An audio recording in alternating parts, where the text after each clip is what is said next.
ఆంధ్రప్రదేశ్లో పొత్తుల వ్యవహారం తేలిపోయింది. సీట్ల పంపకాలు కూడా తేలిపోయినాయి. అభ్యర్థుల విషయంలో ఒకటే పెండింగ్ ఉంది. కాకపోతే ఇంకా లెక్క తేలినట్టేనా లేదంటే పెంచుకుంటూ పోతారా? భారతీయ జనతా పార్టీ తాజాగా మళ్ళీ తన సీట్లు లెక్క పెంచుకునే ఆలోచన చేస్తోంది అనే ప్రచారం అయితే జరుగుతుంది. ఇప్పటికే దానికి సంబంధించి తర్జన భర్జన జరుగుతోంది అనేది. ఎందుకంటే ముందు అనుకున్న దానికంటే ప్రస్తుతం జనసేన 24 స్థానాల నుంచి 21కి ఎలా తగ్గించుకుందో, 3 పార్లమెంటు స్థానాల నుంచి 2 స్థానాలకు ఎలా తగ్గించుకోవాల్సి వచ్చిందో, భారతీయ జనతా పార్టీ కూడా తన స్థానాలని పెంచుకునే ఆలోచన చేస్తోంది. తెలుగుదేశం పార్టీ అభ్యర్థులు ఉన్న చోట ఖచ్చితంగా అది ఇబ్బంది అవుతుంది. అయితే టీడీపీ జనసేన ఈ రెండు కలిసి భారతీయ జనతా పార్టీని గెలిపించుకుంటాయా? అందుకే ఆ ఉద్దేశంతోనే ఆ ఒప్పందం ప్రకారమే ఈ పొత్తు పెట్టుకున్నారా అనేది ఒక చర్చ. ఈ నేపథ్యంలో వాళ్ళ సీట్ల ఇంకా పెంచుకో, ఎందుకంటే లాస్ట్ టైం 13 సీట్లు తీసుకున్నారు 2014లో.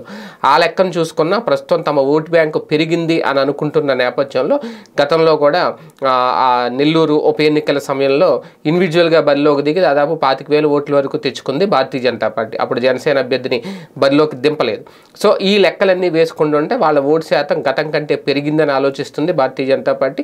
ఒకవేళ నిజంగా సీట్ల లెక్క పెంచితే, సీట్లు ఇంకా 1-2 యాడ్ చేస్తే ఆ లాస్ ఎవరి సీట్లు గండిపడుతుంది అంటే ఖచ్చితంగా జనసేన తగ్గించుకోవాల్సి వస్తుందా?